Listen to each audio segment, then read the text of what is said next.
Friends, welcome back to my channel your online teacher. അപ്പോൾ ഇന്ന് നമ്മൾ നോക്കാൻ വേണ്ടിയിട്ട് പോകുന്നത് കഴിഞ്ഞ വർഷത്തെ സെക്കൻഡ് ടെർമിനൽ എക്സാമിൻ്റെ +1 ഇംഗ്ലീഷിൻ്റെ ക്വസ്റ്റ്യൻ പേപ്പറാണ് നമ്മളിവിടെ പഠിക്കാൻ വേണ്ടിയിട്ട് പോകുന്നത്. ആസ് യു ഓൾ നോ, ഇത് 80 മാർക്കിൻ്റെ ചോദ്യ പേപ്പറാണ്. 2.5 മണിക്കൂറാണ് നമുക്ക് സമയമുള്ളത്. ഓക്കെ, അപ്പോൾ നമുക്ക് പയ്യതങ്ങ് നോക്കിയാലോ. അപ്പോൾ ഏകദേശം ഒരു ഐഡിയ, ഈ ഒരു ക്വസ്റ്റ്യൻ പേപ്പർ കാണുമ്പോൾ തന്നെ നമുക്ക് ഏകദേശം ഒരു ഐഡിയ കിട്ടും എങ്ങനെയായിരിക്കും നമ്മുടെ എക്സാമിൻ്റെ ക്വസ്റ്റ്യൻ പേപ്പർ ഉണ്ടാകുക എന്നുള്ളത്. നോക്കാം കേട്ടോ. Read the except and answer the questions that follow. 4 മാർക്കിൻ്റെ ക്വസ്റ്റ്യൻസ് ആണ്. He was floating on it and around him his family was screaming, praising him, and their beaks were offering him scraps of dogfish. He had made his first flight. നമുക്കറിയാലോ, his first flight എന്ന ചാപ്റ്ററിലെ കുറച്ച് ഭാഗമാണ് തന്നിട്ടുള്ളത്. എന്നിട്ട് നമ്മളോട് ചോദിക്കുകയാണ്, who is he referred to here. ഇവിടെ ഹി എന്ന് ഉദ്ദേശിക്കുന്നത് ആരെയാണ്? ഏറ്റവും സിമ്പിൾ ആയിട്ടുള്ള ചോദ്യം അല്ലേ. ഇവിടെ ഹി എന്ന് ഉദ്ദേശിക്കുന്നത് ആരെയാണ്? യങ് സീഗളിനെയാണ്. അപ്പം നമ്മൾ വെറുതെ യങ് സീഗൾ എന്ന് എഴുതാതെ young seagull is referred to he here എന്നുള്ള രീതിയിൽ എഴുതണം കേട്ടോ. He is referred to young seagull എന്ന് പറഞ്ഞിട്ട് ഒരു സെൻറ്റൻസ് ആക്കി വേണം നമ്മൾ എഴുതാൻ വേണ്ടിയിട്ട്. അപ്പം നമുക്ക് അവിടെ ഒരു മാർക്ക് കിട്ടിയേ. രണ്ടാമത്തേത്, which word in the except is more suitable for the word garbage. Garbage എന്ന വാക്കിനോട് സാമ്യം നിൽക്കുന്ന വാക്ക് ഈ പാരഗ്രാഫിൽ ഏതാണ്?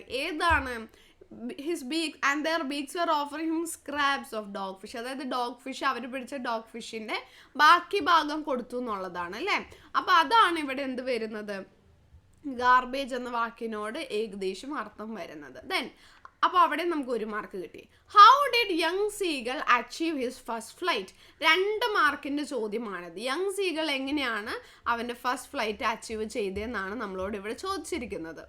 അപ്പോൾ അതിന് വേണ്ടിയിട്ട് 2 മാർക്കിൻ്റേത് ചോദിക്കുമ്പോൾ നമ്മുടെ ആൻസർ എന്തായിരിക്കണം? 2 സെൻറ്റൻസ് എങ്കിലും നമ്മുടെ ആൻസർ ഉണ്ടായിരിക്കണം കേട്ടോ. 2 സെൻറ്റൻസ് എങ്കിലും ഉണ്ടായിരിക്കണം, അല്ലെങ്കിൽ 3 സെൻറ്റൻസ്, അതിൽ കൂടുതൽ വേണ്ട. അപ്പോൾ എങ്ങനെ നമുക്ക് പറയാം? ചെറുതാക്കി വളരെ ചുരുക്കി എഴുതിയാൽ മതി. With the help of his parents എന്നോ or with the help of his mother എന്നൊക്കെ പറഞ്ഞിട്ട് he overcame his fear of flight, അല്ലെങ്കിൽ his mother tactfully made him flight എന്നൊക്കെ പറഞ്ഞിട്ട് ഒരു 3 സെൻറ്റൻസ്, അതിൽ കൂടുതൽ എഴുതേ വേണ്ട കേട്ടോ. ഇംഗ്ലീഷിന് സമയം നമ്മൾ ലാഭിക്കുന്നത് അല്ലെങ്കിൽ അങ്ങനെയാണ്.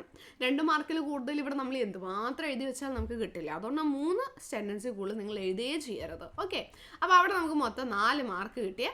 Then complete the sentences suitably. 2 മാർക്കിൻ്റെ ഓരോ ക്വസ്റ്റ്യൻസാണ്. ഇതെന്ന് പറയുന്നത് ഇഫ് ക്ലോസ് ആണ്. ഇഫ് ക്ലോസിൻ്റെ വീഡിയോസും ചെയ്തിട്ടുണ്ട്, നമ്മൾ ഓൺലൈൻ ട്യൂഷനിൽ നിങ്ങളെ പഠിപ്പിക്കുകയും ചെയ്തതാണ്. 3 ടൈപ്പുകൾ വരുന്നുണ്ട്. അതിൽ ആദ്യത്തെ ടൈപ്പും 3ാമത്തെ ടൈപ്പുമാണ് നമ്മളോട് ഇവിടെ ചോദിച്ചിരിക്കുന്നത്. എന്തെങ്കിലും ഒരു ആൻസർ ഇവിടെ എഴുതി കഴിഞ്ഞാൽ നമുക്ക് മാർക്ക് കിട്ടില്ല. ഇവിടെ പ്രത്യേകമായിട്ട് വരേണ്ട ചില വാക്കുകളുണ്ട്. ഓക്കെ, ഇത് 3 കണ്ടീഷൻസ് ശരിക്കും വരാം. അതിൽ ആദ്യത്തെ കണ്ടീഷനും 3ാമത്തെ കണ്ടീഷനുമാണ് നമുക്ക് ചോദിച്ചിരിക്കുന്നത്. ആദ്യത്തിൽ ഇഫ് യു വർക്ക് ഹാർഡ്, വളരെ സിമ്പിൾ പ്രസൻറ്റിൽ ഇഫ് യു വർക്ക് ഹാർഡ് എന്ന് ചോദിച്ചാൽ നമ്മൾ ആൻസർ ചെയ്യേണ്ടത് you will win, you will succeed, you will achieve your goals, അങ്ങനെ എന്ത് വേണമെങ്കിലും നമുക്ക് എഴുതാം. Then if I had written, if I had written, അല്ലെങ്കിൽ ഇഫ് യു ഹാഡ് സ്റ്റഡീഡ്, ആ ഒരു ഫോമിൽ വന്നാൽ if I had written, if you had studied, if he had studied, if she had played, ആ ഒരു ഫോമിൽ വന്നാൽ ആൻസറിൽ വരേണ്ടത് ഇഫ് ഐ അല്ലേ, ഐ വരുമ്പോൾ ഐ വുഡ് ഹാവ് എന്തായാലും അവിടെ വരണം. ഐ വുഡ് ഹാവ്, എന്നിട്ട് പിന്നെ എന്ത് വന്നാലും കുഴപ്പമില്ല. ഐ വുഡ് ഹാവ് വോൺ, അല്ലെങ്കിൽ ഐ വുഡ് ഹാവ് പാസ്ഡ്. ഇവിടെ V3 ഫോമിൽ വേണേ 3ാമത്തെ വാക്ക്. I would have won, I would have passed, എങ്ങനെ ആ ഏത് വാക്ക് വഴി നമുക്ക് അവിടെ യൂസ് ചെയ്യാം. അപ്പോൾ if you work hard you will win, if you worked hard you would win ആണ്. ഇത് 2ാമത്തെ കണ്ടീഷൻ അതിൻ്റെ കൂട്ടത്തിൽ പറയാം. If you work hard you will win. If you worked hard എന്നാണെങ്കിൽ നമ്മൾ എന്ത് ചേർക്കണം? You would win. Okay, if you had worked hard 3ാമത്തെ വരുമ്പോൾ യു വുഡ് ഹാവ് വോൺ, ആ രീതിയിലേക്ക് വരും. മനസ്സിലായിട്ടുണ്ടാവുമെന്ന് വിചാരിക്കണം. Okay, then fill in the blanks. വളരെ സിമ്പിൾ ആയിട്ടുള്ള കുറച്ച് 2 കാര്യങ്ങൾ ചോദിച്ചിരിക്കുന്നത്.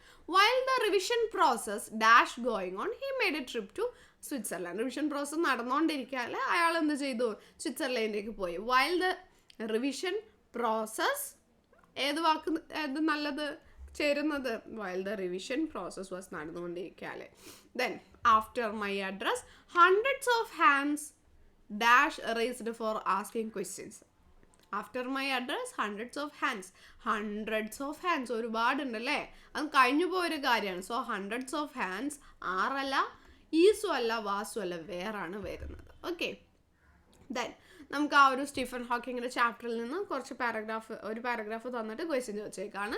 പെട്ടെന്ന് ക്വസ്റ്റ്യൻ വായിക്കാം. The title of the lecture was a question. Is the end in sight for theoretical physics?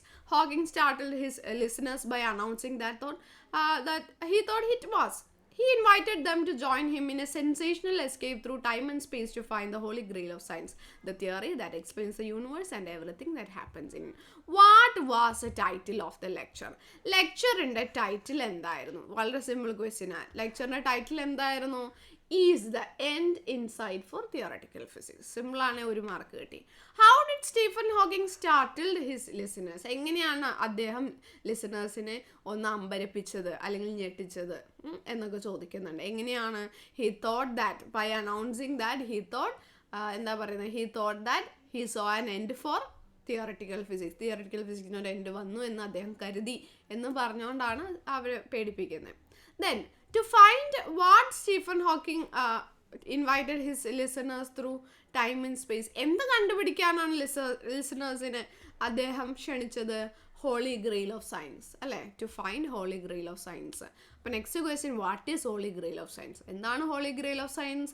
The theory that explains the universe and everything that happens in it. Okay, then next, the glories of our blood and state are shadows, not substantial things. There is no armor against fate. Death lays his icy hand on kings. Read the following lines and answer the questions. From which poem these lines taken? ഇത് ഏത് പോയത്തിൽ നിന്നുള്ളതാണ്? Simple ആണ്, death the ലെവലറിൽ നിന്നുള്ളതാണ് ഈ ഒരു question. Okay, death the leveller. To find out the figure of speech employed in the last line. Last line എന്ന് പറയുമ്പോൾ death lays his icy hand എന്ന് പറയുമ്പോൾ മനുഷ്യൻ്റെ ഒരു അവയവമാണ് ഹാൻഡ് അല്ലേ? മനുഷ്യനോട് ഉപമിച്ച് എന്തെങ്കിലും പറയുകയാണെങ്കിൽ നമ്മൾ അതിനെ പേഴ്സോണിഫിക്കേഷൻ എന്ന് പറയും. സോ അവിടുത്തെ പോയറ്റിക് ഡിവൈസ് പേഴ്സോണിഫിക്കേഷൻ ആണ്. Then give a brief note on the theme of the poem. പോയത്തിൻ്റെ തീം പറയുകയാണെന്നുണ്ടെങ്കിൽ എന്താണ്? ഇറ്റ്സ് അബൌട്ട് എന്താണ്? എവറിത്തിങ് ഈസ് എന്താണ്? ഒന്നും തന്നെ പെർമനൻ്റ് അല്ല, എവറിത്തിങ് ഈസ് ടെമ്പററി. നമ്മൾ ഒന്നിനെയും പറ്റി ബോസ്റ്റ് ചെയ്യുന്നുണ്ടോ അഹങ്കരിക്കുന്നുണ്ടോ ഒന്നും കാര്യമില്ല. There is no armour against fate. അതായത് ഡെത്ത് എല്ലാവർക്കും സംഭവിക്കും. എല്ലാവരും മരണപ്പെടും എന്നുള്ളതാണ്. Death is no discrimination between rich and poor. പാവപ്പെട്ടവനും പണക്കാരും തമ്മിലുള്ള ഡിസ്ക്രിമിനേഷൻ ഡെത്തിനില്ല. കിങ് ആൻഡ് പുവർ എന്ന രീതിയിലുള്ള ഡിസ്ക്രിമിനേഷൻ ഒന്നുമില്ല അല്ലേ? Death will come to all of us. എല്ലാവരിലേക്കും മരണം വരും എന്നുള്ളതാണ്. Then which are not essential അല്ലെങ്കിൽ സബ്സ്റ്റൻഷ്യൽ തിങ്സ്. എന്താണ് സബ്സ്റ്റൻഷ്യൽ അല്ലാത്തത്, എല്ലാ കാലവും നിലനിൽക്കാത്തത്? എന്താണ്? Glories of our blood and state. എൻ്റെ ഫാമിലി റിലേഷൻ ഇത്ര സെറ്റപ്പാണ്, ഞാൻ അങ്ങനെയുള്ളവനാണ് ഇങ്ങനെയുള്ളവനാണെന്നൊക്കെ പറയില്ല. അതൊക്കെ വെറും എന്താണ്? ഇതൊന്നും എല്ലാ കാലവും നിലനിൽക്കുന്നൊന്നുമല്ല, ടെമ്പററി ആണ്. ആൾ മരണപ്പെട്ട അത് കഴിഞ്ഞു അല്ലേ? Then question 15. Prepare 3 instructions on mobile phone usage. 3 മാർക്കിൻ്റെ ചോദ്യമാണ് ഇവിടെ തന്നിട്ടുണ്ട്. ഇത് വെച്ചിട്ട് വേണം മൊബൈൽ ഫോൺ യൂസേജുമായി ബന്ധപ്പെട്ട് നമ്മൾ സെൻറ്റൻസ് കൺസ്ട്രക്ട് ചെയ്യാൻ. ഡോണ്ട് വെച്ചിട്ട് ഈ എക്സാമ്പിൾ ഒരെണ്ണം തന്നിട്ടുണ്ട്, don't reveal your password to anyone. അതേപോലെ എന്താണ്? Don't use mobile while driving. ഇനി യു ഷുഡ്, അപ്പോൾ ചെയ്യേണ്ട ഒരു കാര്യമാണ്. You should be careful while sharing your personal data. Okay, അങ്ങനെ പറയാം. അല്ലെങ്കിൽ you should be careful while storing your personal data in mobile phones. Then you shouldn't, ചെയ്യാൻ പാടില്ലാത്തൊരു കാര്യം. You shouldn't waste your time and energy in playing games or doing unnecessary things on mobile phones, അങ്ങനെ പറയാം. Okay, then edit the following passage ആണ്. Young friends, let me discuss with you. How can you be unique? I have so far met 15 million of youths of decades time. I learned every youth want to be unique. That is you. Every youth wants to be unique. That is you. Then I have so far 4 mistake ഇല്ല. I have so far met 15 million youth of അല്ലേ youth in കേട്ടോ. ഇത്ര സമയത്തിൽ ഒരുപാട് യൂത്തിനെ കണ്ടു എന്നല്ലേ പറയുന്നത്. So I have so far met 15 million youth in a decade's time. I learned every youth wants to be unique, that is you. Okay, then Jane Hawking, Stephen Hawking's wife, was a major helping hand to Stephen Hawking. She is arriving at your school to inaugurate a science fair. Or science fair inaugurate ചെയ്യാൻ Jane Hawking വരാണ്. As a editor of your school magazine, ask her 4 interview questions. വേറെ 4 ചോദ്യം ചോദിച്ചിട്ടുള്ളൂ, answer പോലും വേണ്ട അല്ലേ. അപ്പം 4 ചോദ്യങ്ങൾ ആ ഒരു സ്റ്റീഫൻ ഹോക്കിങ്ങിൻ്റെ വൈഫിനോട് ചോദിക്കാൻ പറ്റിയത്. Do you think you could help him to achieve his goals അല്ലേ? അദ്ദേഹത്തിൻ്റെ ഗോൾസ് അച്ചീവ് ചെയ്യാൻ താങ്കൾക്ക് സഹായിക്കാൻ പറ്റുമെന്ന് താങ്കൾക്ക് തോന്നുന്നുണ്ടോ? ദെൻ പിന്നെ നമുക്ക് എന്തൊക്കെ ചോദിക്കാം? Then how could you help him to overcome his challenges? അദ്ദേഹത്തിൻ്റെ ചാലഞ്ചസ് ഓവർകം ചെയ്യാൻ നിങ്ങൾക്ക് എങ്ങനെ ഹെൽപ്പ് ചെയ്യാം? ദെൻ അതുപോലെ തന്നെ പിന്നെ നമുക്ക് ചോദിക്കാൻ പറ്റിയ ചോദ്യം എന്താണ്? ഇതേപോലെ അദ്ദേഹത്തിൻ്റെ വൈഫിനോട് ചോദിക്കാം, കറൻ്റ്ലി അദ്ദേഹം ചെയ്തുകൊണ്ടിരിക്കുന്ന പ്രോജക്റ്റ് എന്താണ് എന്നൊക്കെയുള്ള എന്തെങ്കിലും ഒരു 4 question. Then prepare a short character sketch of Alice Margaret Clifford. 4 മാർക്കിനാണ് 1/2 പേജ് എഴുതിയാൽ മതി. 1/2 പേജിൽ കൂടുതൽ നിങ്ങൾ എഴുതണ്ട കേട്ടോ. Then during your school trip to Punjab you met ഗുപ്തേനെ കണ്ടു and you inquired about Frank's burial place. ഫ്രാങ്കിനെ എവിടെയാണ് അടക്കം ചെയ്തിരിക്കുന്നതെന്നൊക്കെ ചോദിച്ചു. Prepare a conversation that takes place between you and mister Gupta. 4 മാർക്കിനാണ്. 4 മാർക്കിന് മീൻസ് 4 എക്സ്ചേഞ്ചസ് വേണം. അതായത് നിങ്ങളൊരു സെൻറ്റൻസ് പറയുന്നു, ഗുപ്ത ഒരു സെൻറ്റൻസ് പറയുന്നു, അതാണ് ഒരു എക്സ്ചേഞ്ച്. ദെൻ നിങ്ങൾ പറയും ദെൻ ഗുപ്ത, അത് രണ്ടാമത്തെ എക്സ്ചേഞ്ച്. അങ്ങനെ 4 എക്സ്ചേഞ്ചസ് വേണം, 4 മാർക്ക് കിട്ടുള്ളൂ കേട്ടോ. Then the garlands wither on your brow then boast no more of your mighty deeds upon death's purple altar now see where the victim bleeds elaborate the idea conveyed in the lines. ലൈൻസിൻ്റെ meaning അറിയാലോ, നമ്മൾ പഠിച്ചിട്ടുള്ളതാണ്. So അത് വളരെ important ആണ്. ആ ഒരു point പഠിച്ചു വെച്ചേക്കാം. Then short character sketch of young seagull 4 മാർക്കിന് ചോദിച്ചിട്ടുണ്ട്. 1/2 പേജ് എഴുതിയാൽ മതി കേട്ടോ. ദെൻ APJ അബ്ദുൽ കലാമിൻ്റെ പ്രൊഫൈൽ 6 മാർക്കിനാണ്.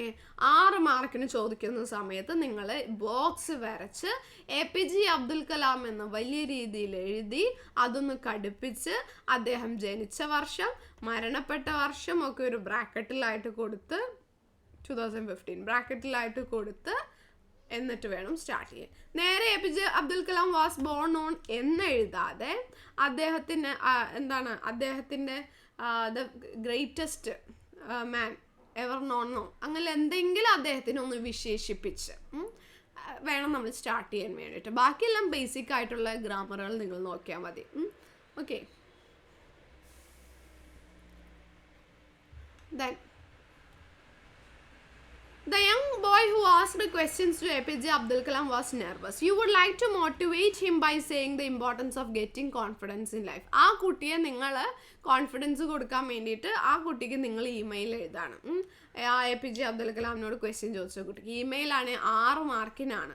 6 മാർക്കിന് ചോദിക്കുന്ന സമയത്ത് നിങ്ങൾ 1.5 പേജിൽ കൂടുതൽ എഴുതണ്ട കേട്ടോ. 5 മാർക്കിന് ചോദിക്കുമ്പോൾ 1 പേജും 6 മാർക്കിന് ചോദിക്കുമ്പോൾ 1.5 പേജിൽ കൂടുതൽ നിങ്ങൾ എഴുതണ്ട കേട്ടോ. Then young seagull's mother was sad about her child's failure in flying. Later she motivated him to fly.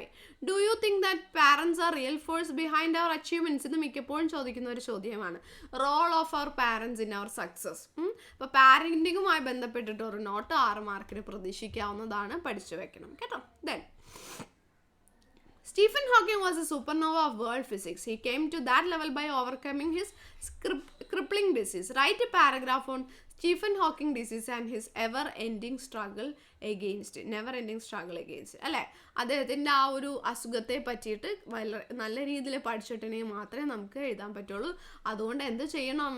Stephen ഹോക്കിങ്ങിൻ്റെ chapter നന്നായിട്ട് വായിച്ചിട്ട് അദ്ദേഹത്തിൻ്റെ ഡിസീസിനെ കുറിച്ച് നന്നായിട്ട് പഠിക്കുക. അദ്ദേഹം എപ്പോഴൊക്കെ എന്തൊക്കെ സംഭവിച്ചു, പല സമയത്ത് കുഴഞ്ഞു വീഴുന്നുണ്ട്, സംസാരശേഷി പോകുന്നുണ്ട്, ചലനശേഷി പോകുന്നുണ്ട്, ഇതൊക്കെ എപ്പോഴാണെന്നുള്ളത് നന്നായിട്ടൊന്ന് പഠിച്ചു വെക്കണം. Then imagine you are the leader of the NSS unit in your school. As a part of Gandhi Jayanti celebration, NSS unit has decided to clean the Panchayat office compound. Then draft a letter to the Panchayat secretary seeking his permission to clean the compound. 6 മാർക്കിനാണ് formal ലെറ്ററിൻ്റെ ഫോർമാറ്റൊക്കെ നമ്മൾ പറഞ്ഞു തന്നിട്ടുള്ളതാണ്. അപ്പോൾ ആ ഒരു രീതിയിൽ format അനുസരിച്ചിട്ട് എഴുതിയാൽ മതി. ഒരുപാട് കാര്യങ്ങളൊന്നും എഴുതണ്ട, ജസ്റ്റ് അയാളോട് നമ്മൾ പെർമിഷൻ ചോദിക്കുന്നേ ഉള്ളൂ. അപ്പോൾ ഫോർമാറ്റ് എല്ലാം കറക്റ്റാക്കി വൃത്തിയാക്കി ഒരു ബോക്സിലേക്ക് എഴുതാണെന്നുണ്ടെങ്കിൽ ഈ 6 മാർക്ക് നിങ്ങൾക്ക് സ്വന്തമാണ്.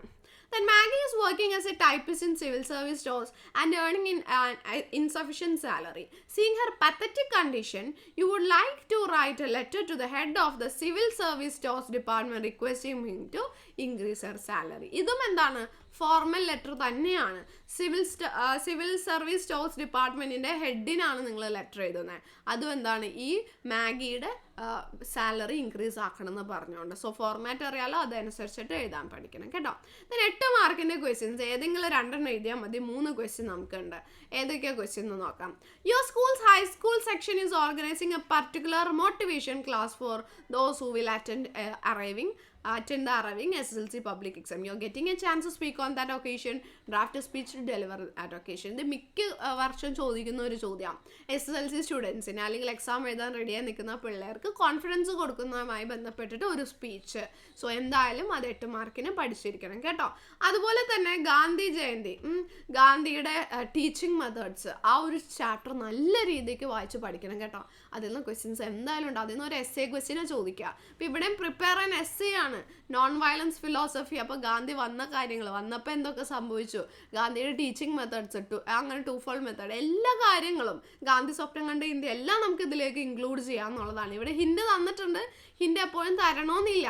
അപ്പം നമ്മളത് നന്നായിട്ട് വായിച്ച് പഠിച്ചിട്ട് പോകണം. ദെൻ താഴെ നമുക്കൊരു പോയിന്റ് തന്നിട്ട് ക്രിട്ടിക്കൽ അപ്രിസിയേഷൻ ആണ് ചോദിച്ചിരിക്കുന്നത്. ഡെത്തിനെ പറ്റിയിട്ട് വളരെ സിമ്പിളായിട്ടുള്ള പോയാൽ തന്നിരിക്കുന്നത്. അതും 8 മാർക്കിന് ചോദിച്ചിട്ടുണ്ട്. അപ്പോൾ ഈ അപ്രിസിയേഷന് ഫോർമാറ്റ് ഉണ്ട്, അറിയാമെന്ന് വിചാരിക്കണം. നമ്മൾ വീഡിയോ ചെയ്തതാണ്. ഫസ്റ്റ് പാരഗ്രാഫിൽ എന്തായിരിക്കണം, പോയം ആൻഡ് പോയറ്റിനെ പറ്റിയിട്ടായിരിക്കണം പറയേണ്ടത്. 2ാമത്തെ പാരഗ്രാഫിലാണ് ലൈൻസിൻ്റെ മീനിങ്, സമ്മറി കാര്യങ്ങൾ. 3ാമത്തെ പാരഗ്രാഫിലാണ് പോയറ്റിക് ഡിവൈസസ്. 4ാമത്തെ പാരഗ്രാഫിൽ കൺക്ലൂഷൻ അല്ലെങ്കിൽ ആ ഒരു ഓതറിൻ്റെ മെസ്സേജ്. 5ാമത്തെ പാരഗ്രാഫിൽ നിങ്ങളുടെ ഒപ്പീനിയൻ. അപ്പോൾ ഈ രീതിയിൽ വേണം എന്തെഴുതാൻ, പോയറ്റിൻ്റെ നമ്മൾ അപ്രിസിയേഷൻ എഴുതാൻ വേണ്ടിയിട്ട് കേട്ടോ. അപ്പോൾ ഇത്രയും കാര്യങ്ങളൊക്കെ ശ്രദ്ധിച്ചാൽ നമുക്ക് ഇംഗ്ലീഷിന് നല്ലൊരു മാർക്ക് സ്കോർ ചെയ്യാൻ വേണ്ടിയിട്ട് സാധിക്കും. അപ്പോൾ ഈ ഒരു വീഡിയോ നിങ്ങൾക്ക് എല്ലാവർക്കും ഈ വരുന്ന എക്സാമിലേക്ക് പ്രിപ്പയർ ചെയ്യാൻ ഹെൽപ്ഫുൾ ആയിട്ടെന്ന് വിചാരിക്കുന്നു. ഹെൽപ്ഫുൾ ആയെങ്കിൽ താഴെ കമൻറ്റ് ചെയ്ത് അറിയിക്കുക. താങ്ക്